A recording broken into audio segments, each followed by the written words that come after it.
Welcome back. Thanks for staying with us. Antigua and Barbuda has formally indicated its interest in purchasing the shares of Liat that are currently owned by the airline's largest shareholder government, Barbados.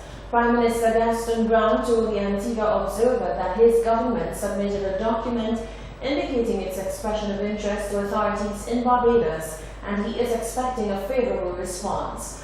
Brown had expressed his government's intention to purchase Barbados' shares in the Antigua-based airline at last month's meeting of shareholder governments, at which he also presented a proposal to keep the cash-strapped airline from going under.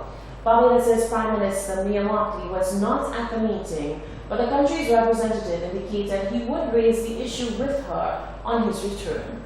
The Antigua move also comes on the heels of Grenada becoming the 5th shareholder government of the regional carrier. Minister for Trade, Industry and CARICOM Affairs, Oliver Joseph, made the announcement last week explaining that Grenada would provide funding under a minimum revenue guarantee framework, which the shareholders have been pushing for from islands that benefit from Liat service. Under the MRG model, governments would pay a minimum guaranteed amount to Liat if passenger numbers on flights fell short. St. Lucia has not agreed. In other news, the state of healthcare in St. Lucia has warranted continued conversation about the various health institutions on island. MP for Dennery North, Sean Edward, says he has exhausted all mediums in hopes of highlighting the burden placed on the Richford Health Center as a result of the burning of the Larishus Health and Wellness Center. Solange Alfred tells us more in this report. The health and wellness of citizens depends heavily on the quality of facilities and care given by medical professionals. Dennery North MP Sean Edward says pressure is being placed on the Richford Health and Wellness Center as a result of the 2015 fire that gutted the interior of the Larishus Health and Wellness Center. Though the structure of the building remained intact for the most part, the debris and remnants, which show the extent of the fire, are still at the location. All wheelchairs, burnt medical supplies, and rusty bedpans can be seen littered about the compound. Edward continues to urge the powers that be to allocate resources for reconstruction of the Larishus Wellness Center.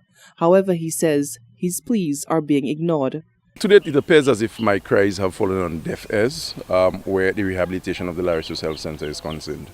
The health center was destroyed in part by fire, and it was rendered it was put out of commission. Since then, the health care services that were being provided at Larishus were transferred to Richford. So Richford now is doubling up as the Richford Health Center and also the Larishus Health Center.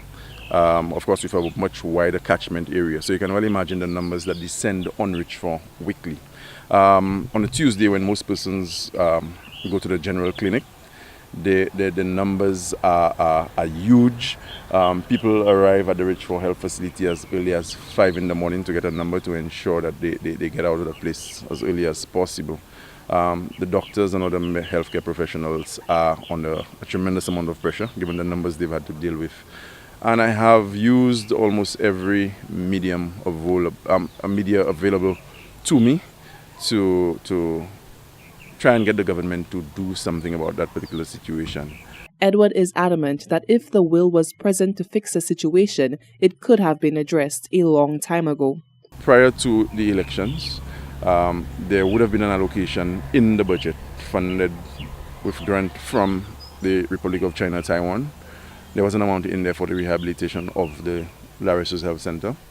But since the change of administration, that amount was removed, and since then the government has not been able to identify an alternative source of funding. The MP says the hard-working men and women of Larishus Dennery deserve better. People would have toiled so hard on those banana estates in the Mabuya Valley to make a contribution to the development of this country, not having the strength today, that even for the provision of or accessing healthcare, that they have to be put through this, where some of them have to walk for miles to the Richmond Health Center. I think it's a situation that is unacceptable, and the sooner the government can give a commitment with respect to the reinstatement of the Larishus Health Center, the better I will be as a parliamentary rep, and I'm sure it is news that all of Dennery North will welcome. Meanwhile, a total of $162 million has been allocated to the development of the health sector, outlined in Prime Minister Chasney's 2019-2020 budget, with a promise of US $4.5 million for a brand new polyclinic in Dennery. Reporting for Hot 7 News, I am Solange Alfred.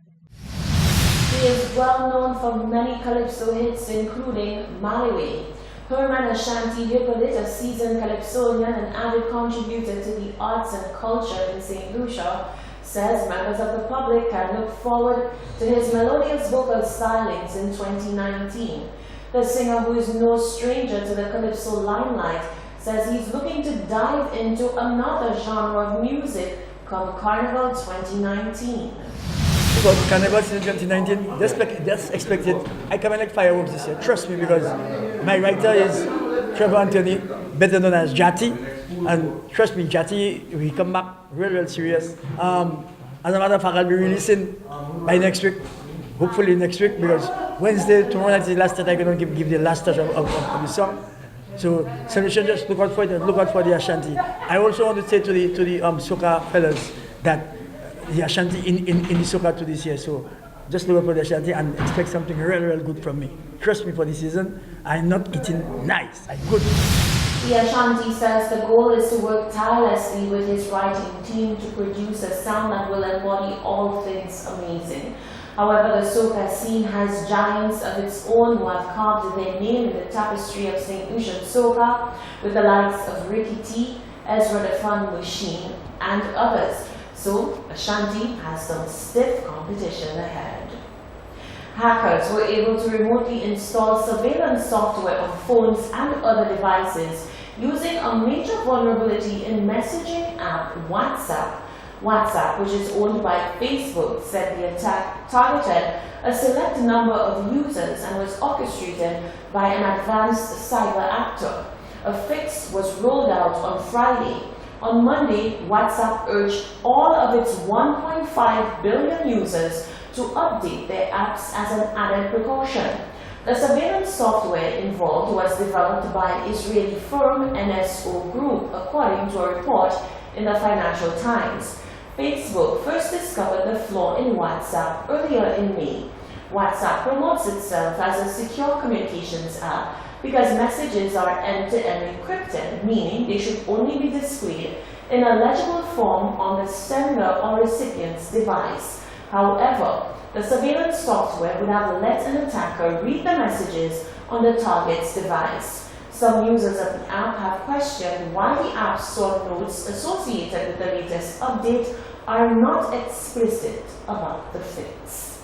You're watching the Hot 7 Nightly News. Sports News is up next.